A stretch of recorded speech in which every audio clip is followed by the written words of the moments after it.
Good morning, good evening, and good afternoon, wherever you are in the world, and welcome to the Infinite Way where spirituality meets humanity.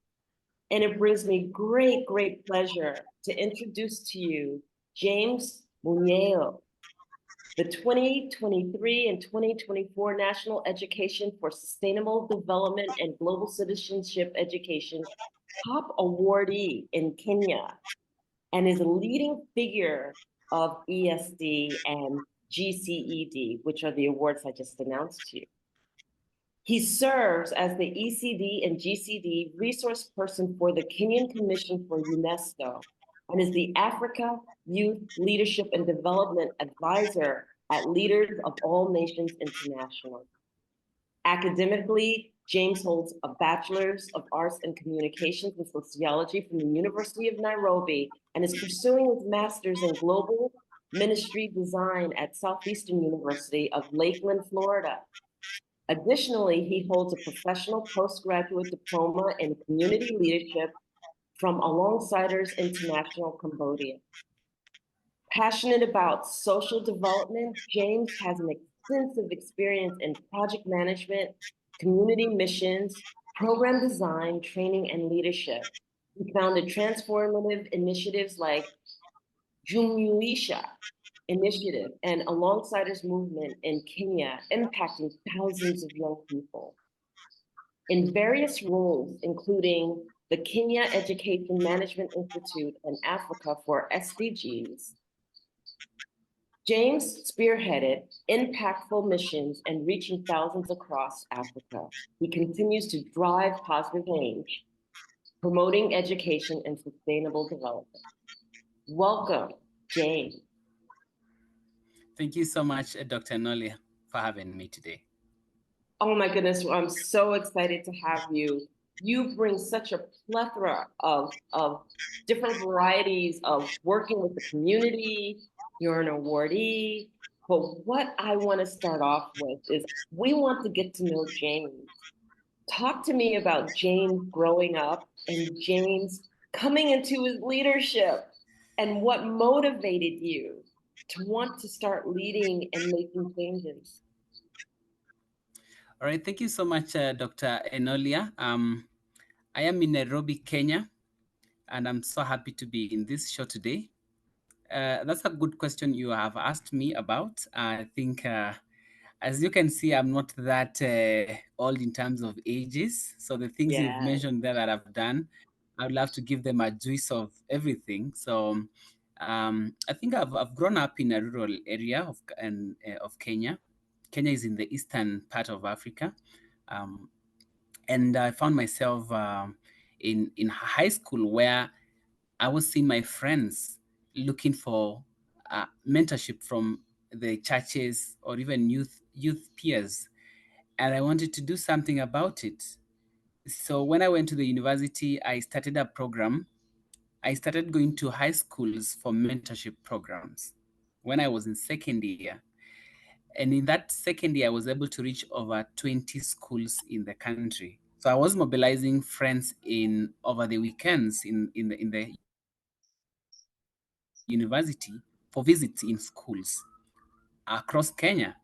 And I think there is where I connected with my passion on community service and volunteerism. So ever since, by the time I was in fourth year, I had already running organization, but then the name was Jumuisha Initiative. I already handed over to another team that leads it today. So ever then, that volunteerism gave me the networks that I needed at young age to learn, to be mentored, to get the right connections and linkages to even influence other peers and even to influence other departments within the government. I remember there is a time when I was fourth year, I was leading policy volunteerism development of our county government of Makuan. So I think that is where now my journey on volunteerism and community service came clear. Oh yeah, so ever since then, my journey shaped, and I chose to focus on community development as my career. And today I've been in the journey, and I'm now serving in different portfolios within Africa, something I attribute to commitment and passion. Back to you, That's Dr. Nolia. That's wonderful. So first of all, you need to know that Kenya has a very special place in my heart. And I've been blessed with the great fortune of visiting Kenya in Nairobi. And actually, I walked the east and west Tsavo parks with the Maasai, 100 miles across the east and west Tsavo park. So the land is called, and it's also the land of my mother's people being the Luya tribe. Kenya is Kenya beautiful. Kenya is beautiful. It is beautiful. And in working with the people of Kenya, you've had serious projects there. And I want to delve into some of the projects that you've worked with. And I don't want to like preempt you.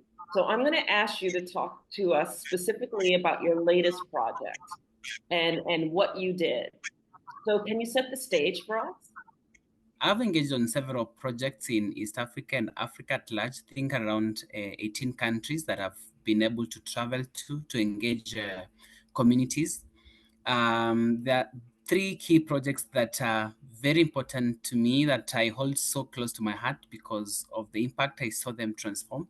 One was Africa for SDGs Fellowship Program that we initiated and trained over 250 fellows in Africa. But then Mhm. after that, through that project, I was able to link up with another project we call the Death Catch project, the Death Catch, Yeah. you know.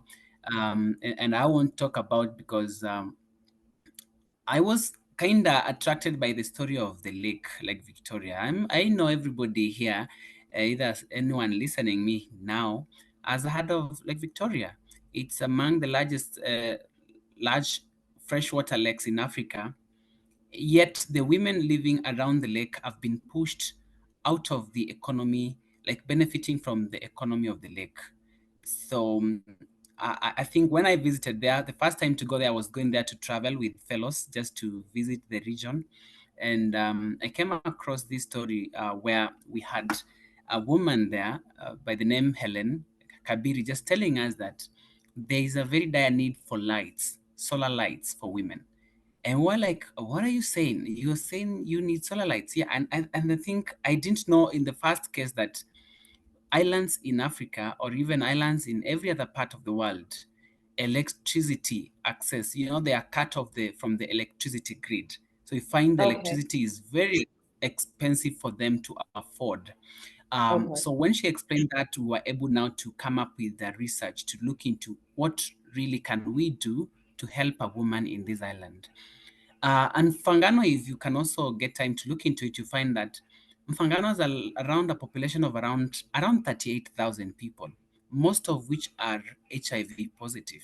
So you find the HIV preference rate is so high, poverty is so high, it's cut off from the national grid, the power is very expensive. Um, the widows, people, families that have no fathers are so high. The child rate in a home, you find the one family is having like 8 children on average, or even close to that. I think which we may also need to refer again to statistics so that I may be able to give the right information.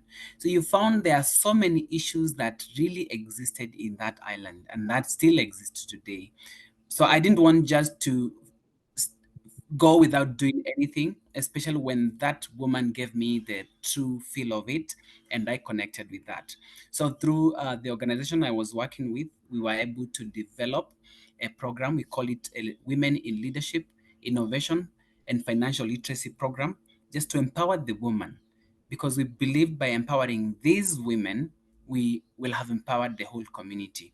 So we mapped, I think, the areas around 11 to 12 key markets. So we zoned 8 markets. Every market has around population of around 2 to 4,000 people. So we knew by the time of covering like the eighth or ninth market, we'll have covered the whole island. And remember, this island is just like 2 hours off the shores, like the mainland Right. to the so it's kind of far. It's not so close. And I remember the first day we were distributing the lights, it was so late, and women waited those lights from Nairobi because they got we didn't get them cleared on time, and the date was already set. So they were mobilizing. So the numbers were expecting of 500, the numbers doubled. So there were over 1,000 waiting, and it is at night, 8 p.m., and they're waiting. So they are calling me, telling me, James, if you don't come, then we will never have any other program here. They will just come and camp in our homes. Those were the Right. area leaders telling me, James, even if the lights come late, just make sure you arrive. So it was crazy. You can imagine us traveling on the night speedboats at night at 8 p.m. Yes. to catch the women, and we found them waiting. There is no woman who had left for home. So I think that gave us the true connection that the lights were really needed, and we wanted not only to give the solar light, we wanted to give a solar light with a reason. So this solar light, we had gotten a donation from an organization in the US, Words of Love, which we hold dear, very dear to this project. Um, so we pitched the idea to them, and they were like, yes, how can we support your programs as Africa for SDGs, which I used to work for then. Currently, I'm not working with them. I'm in a different organization. So they gave us the lights, and those lights are able, like fighting, when a woman is spending paraffin, and paraffin is very expensive. It's Yes. very expensive. So you find the money they are using during the day or the week could be around even $2. And we're like, every day, if you're spending $2 per day, how many dollars can you spend in a week? And that was around $5 to $6 in a week. We're like, if you use then this solar light, you are able to save this $6 in a week. And $6 in a week in a month can convert to some money that you can either pay school fees for your child. You can either even buy even a better solar system for your family, or you can even start a small business to feed your family, so that you're able now to focus on we call it self-resilience or sustainable living or alternative livelihoods. And that really the first time we started the project in 2021, that first year we reached about 1,500 women, and one woman, the target was, once we reach one woman, that's a possibility of reaching 5 children. So again, we're also supporting children access education. Remember, teenage pregnancies was also very high, because if children are sleeping at 7 p.m. and they're not getting enough time to socialize, and they're not getting enough time to study, so there was a very big issue here that a light would solve. So that was our take, just to see how we could just give a solar light, and the name was Words of Love. You can search them online, and you can see how they can support any other family in Africa. And thanks to them. Back to you, Lots Dr. of Nolia. love. And I want to make sure that our audience understands, because you're saying $6. And so for those people who are in an economy where $6 is not a big deal, let me express to them how big a deal it is. So number one, when you look at USD to the Nairobi, yours is the shilling, correct? It's the Nairobi Mm-hmm. shilling.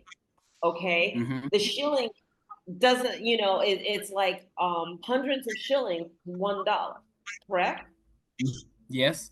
In the conversion factor, right? So if a person is used to living off of a percentage of a shilling or 50 shillings or something like that in a week, and this is hundreds of shillings, that's equivalent to a month to 2 months salary in a week for lights. Mm-hmm.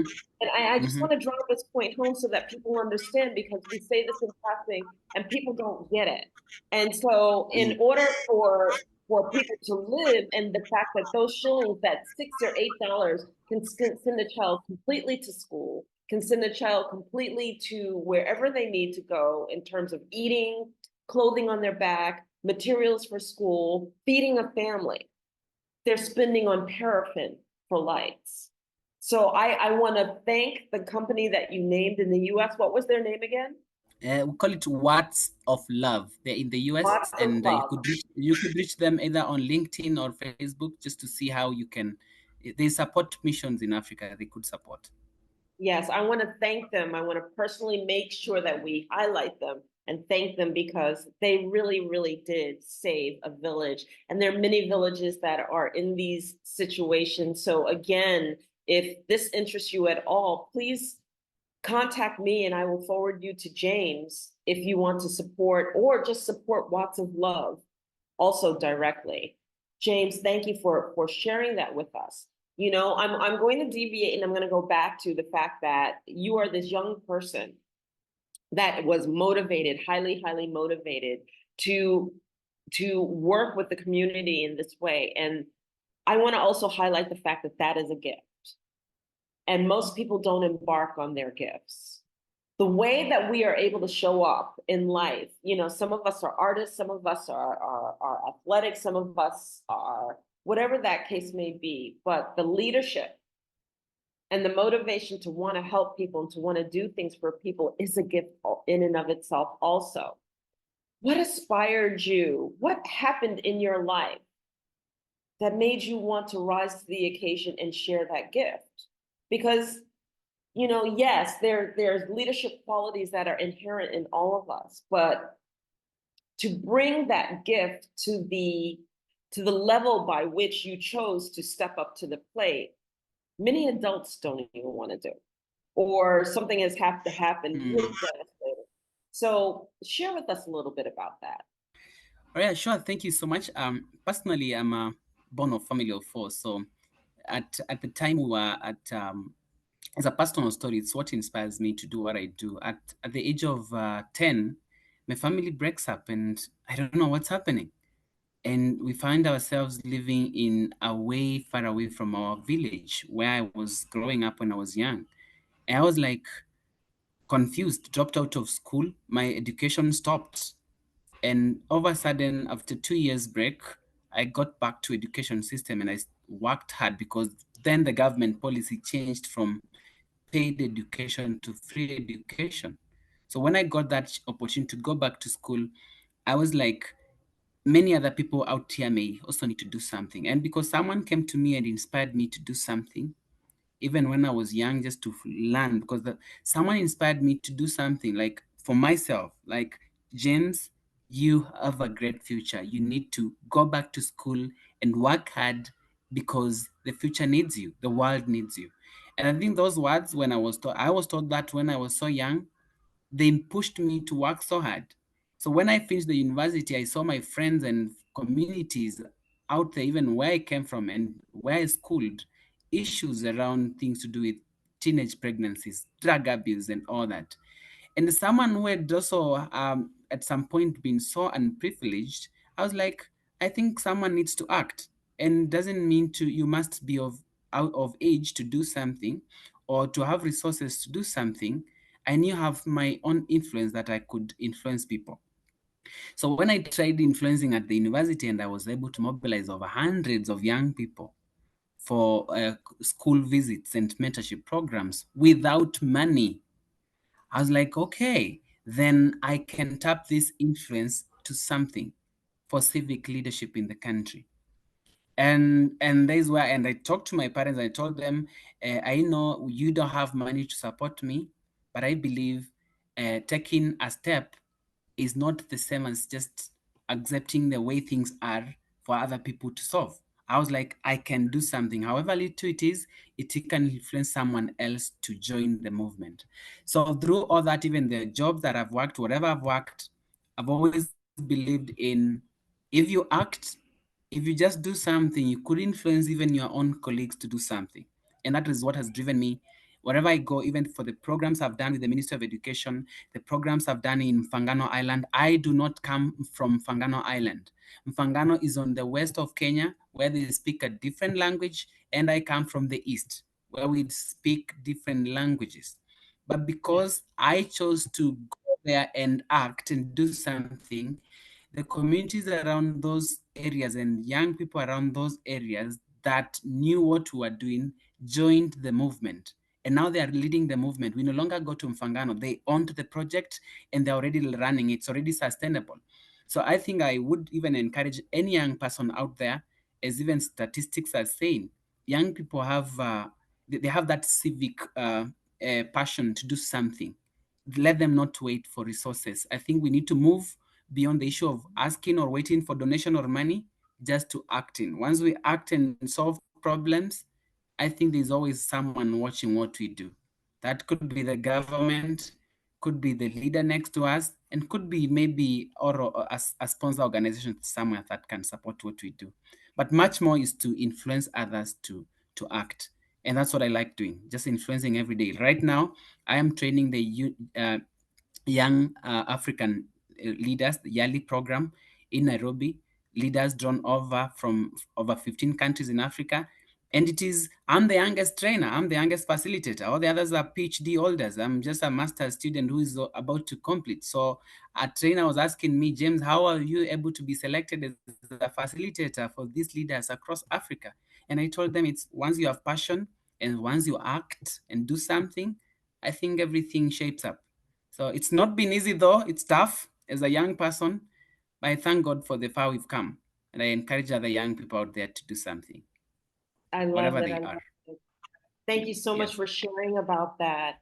I want to talk about one of your another one of your projects. Please share with us and set the stage for another one of your projects because I know you have a few of them. So will you share? Yeah. There's a project also. Thank you so much. Love to share a project I call Ubunifu Launchpad. And this is a project that I've been going to churches and I've been going to working with also community-based organizations. Mhm, And if you go even to the areas where the organizations have been registered within the governments, could be either in Angola, Zambia, Kenya, Malawi, wherever, you find there are so many NGOs that are registered. You find there are so many community-based organizations. There are so many youth groups or even volunteer involving organizations. But the question I've been asking myself is, do they run programs sustainably? If these programs were doing something, these organizations were really focusing on developing communities, then would we be having the same problems that we have as Africa? And I was like, I can do something because these organizations are already mobilized. What I can do is I can mobilize experts, I can mobilize people with the knowledge to train so that we can mobilize these, especially the mushrooming organizations in the villages, in mhm, wherever they come, be churches, at least to empower them because they may not have the skills and the resources to apply for masters and PhD programs, or even to apply for program development and design, yet they are already mobilizing over thousands of young people. I was like, I think empowering those young leaders who are leading mhm, these organizations can help empower the 1,000s they are following. So we have developed, innovated that project, call it Ubunifu Launchpad, project of mobilizing the community organizations, the leaderships, to empower them on program innovation, sustainability, rapid mobilization, and how to run sustainable projects. Because we don't want a situation where organizations have to rely on funding for projects. And that is a big problem we are having. For me, as an input, I want to see how can we empower other many Jameses like myself who are running many organizations, and that could be a church, could be a pastor who is leading a church congregation that is learned than himself. So, we want to see, can we empower that pastor, that reverend, that leader of a masjid, or that leader of a club in the university that is mobilizing over 200 young people just to think globally and to think sustainability so that we can bring a value, a kind of a value add to whatever they are doing. And that's how now the ESD awards came in. You find every school, every university has clubs, students clubs. You find their debate mhm. clubs, Yeah. their climate clubs, their environment clubs. But what do they do? Here in Kenya, you find every club, even environment club, debate club, they are just planting trees. Yet there is so much to do about climate action, not just planting trees. So Right. that gap of lack of innovativeness, because what young people are saying here is we have no jobs. But if you follow up, the issue is lack of innovativeness. We have jobs, but what do? We concentrate on one area. If it's planting trees, all of us are planting trees. If it's sanitary innovation, all of us are focusing on sanitary and mental health. What if we diversified our innovations such that there are those who are looking for these others are looking the other space.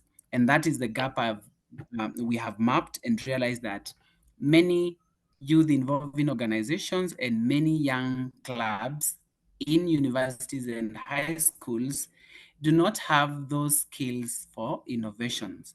And therefore, the young people who are already mobilized for those clubs may not be engaging in sustainable programs. And it's a way of trying to make those clubs impactful.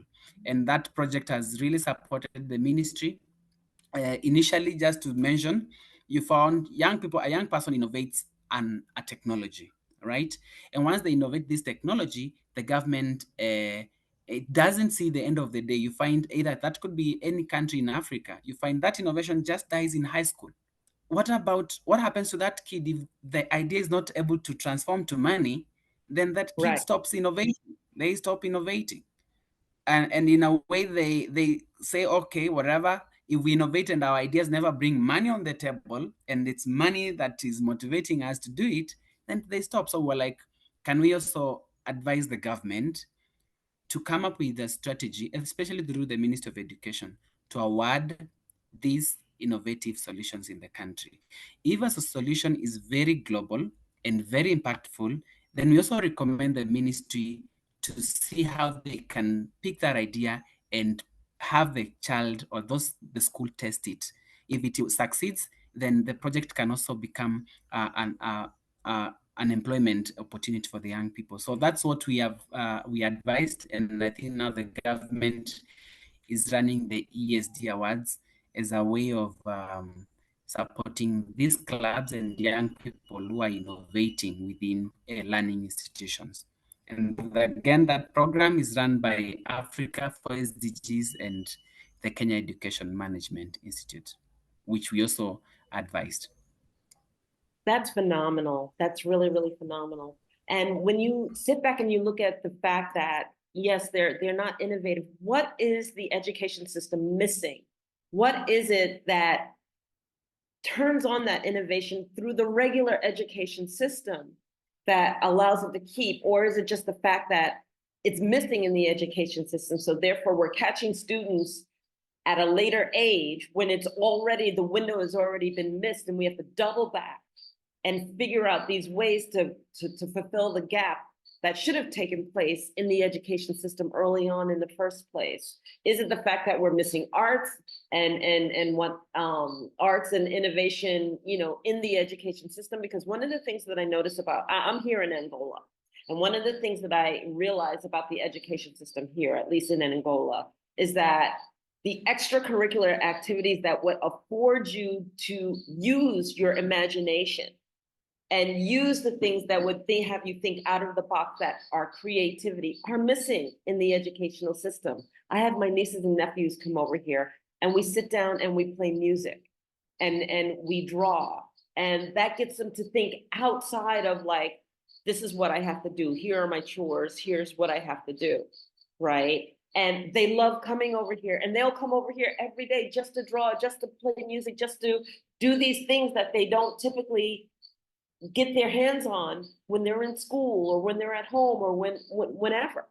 What are your thoughts on that? Wow, that's amazing. First, let's say education really in Africa could be very diverse. Education systems in East Africa could be different in the north and the south. But Yes. speaking from the context of East Africa here, especially Kenya, where I come from, I think at least the government has done amazing. They have now kind of evolved from the earlier system of, we called it 844, where you go for eight years primary level, 4 years secondary school education, and then 4 years in the university higher education. Now we have a different system that gives students enough time to learn on kind of sustainability or relevant skills that they need to survive. But you mentioned something important in your kind of question, the previous question, that where did we miss that window? I think personally, because I'm a beneficiary of 844, I had missed a window. Because you find you are passionate about law, but because you didn't get points that would take you to the university to study law, you find yourself studying teaching, or you find yourself doing something very opposite, and it's not your choice. And again, the issues of parents, parental messages, the early messages we get from our parents. I think for me, that's the biggest thing I would say. Because even when I was growing up, you find parents are telling you, hey, you need to work hard, you need to become a doctor. You know, you grow up with that skill of, I want to get the best grades so that I can become a doctor. But that's not the passion you have. It's the what your Right. parents have fed in your brain. I think I would blame that um, our cultures of competitiveness is how our parents, you find this neighborhood, these parents telling your kids, you need to work hard, not to be like that farmer there. You know, that also creates a perception of some jobs are bad. So I would say I would hold that to our parents. When I go Mm. tell my mom, remember, I wish you just let me do what I wanted to do when I was first degree. I would be so far today because I've just gotten this track when I am studying my master's program. So it was kind of 4 years wasted, and I'm now getting track later on in life when I have my own money to do what I can do. That small cash. So I think I would say how we learn African culture, the parents, early messages is a very big thing. I think that's something I would pull for now, pick for now. And then maybe we also say the education system that we have, maybe in many countries in Africa, is not offering relevant skills for young people to survive in the current needs of the world. So I think as we go on and people and ministries adopt the for sustainable development, even the window that we had missed earlier on, people are also able now to learn on sustainability, skills, vocational skills. So that how I saw it affect myself was I was very innovative in high school. I had innovated actually a animal watering system where animals, cows would just step on something and then the water flows, and then they take the water and they unstep and then water stops flowing. So when I went to the university, my idea never came back again in terms of like implementing it. So I had that because I was the best in our region. We call it Makweni region, the entire region, and the idea had gone to the national level, but it never gave anything in return or even inspire us to continue doing, because we all took, because it was a group work, we all took a different path for education. I went to pursue communications. My colleagues went to uh, commerce, others went to economics. So it was kind of, we've left our idea, our innovation idea in the high school level. So we chose to, I think what I did, I was like, I need to come up with something later on in life to see how I can contribute and speak the Ministry of Education on innovation, just to advise it on what can we do to empower these young people. And through that, coming up with that project of education systems in Africa. I don't know how, I've not explored many in the world. I want to explore that, but at least I've been lucky to interact with the ESD policies of the world by the UNESCO, that is championing young people to learn to use education as a means to achieve sustainability. I think that's something that we need to encourage everybody out here. And the good thing about it is you don't have to be a student. You don't have to be in school to learn about sustainability and how to survive or how to live virtuously. It's an issue of anyone, anyone in the world, whether you are old, whether you are young, our parents, even teaching our parents on innovations at home, simple ideas they can do to survive, because it's a big thing. Over time, people have grown up with, I must get money. Even my own time, myself, I usually sometimes argue with my mom because she's telling me every time to give her money, money, money to pay for this and this. And I'm telling her, Mom, can we save some money for you to do something so that you're able to sustain yourself? And I think if that conversation started when we are young, even for our parents, then this population of the millennials who are working would not also be going through so much headache, because I'm sure even the people listening to me right now, you could be working and 9 people are depending on you. You could be earning, you are a doctor, you're earning some good salary, either somewhere you're teaching, but by the end of the day at home, people are depending on you as so many. And because either the education we have gone through has not helped us live sustainably, has not helped us live virtuously. And my call to action is, as a champion of sustainability, is could you be out there in the community or wherever you are? Do you have any skill? Do you have any vocational skill? Do you have any sustainability skill that can help you live virtuously? How do you use resources at home? How do you spend your own salary, that small salary we have? How do we spend it? But at the end of the day, once we know how to live sustainably, then we can push and drive Africa to the next level. Our lives and even the people around us, and can transform Africa if we all act and do something about it. Excellent, excellent. So knowing that we're coming up on an hour for the podcast, what would be the last few words that you would like to leave our audience with, and then how they can get in contact with you? All right, thank you so much. I think one of the things that I would speak to my people and anyone following us and listening us today is that I have seen the power of influence.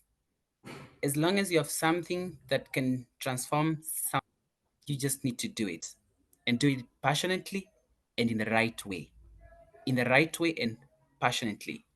Why I'm saying so is many of the networks I have gotten are the people I have trained. I go train a team of 30, and 10 of them goes do something where they come from. And 1 year down the line, someone tells me, James, if it were not the training that you did to us in Nairobi or in Mombasa or in Tanzania, I would not have done this and this and this. And that when I hear stories of young people, what they are doing, even when I don't know, when they just reach later on and they, hey, James, I've already gotten this opportunity with the UN. I've already gotten even this opportunity with this and this, most of which opportunities are even better than where we are serving or what we are doing today.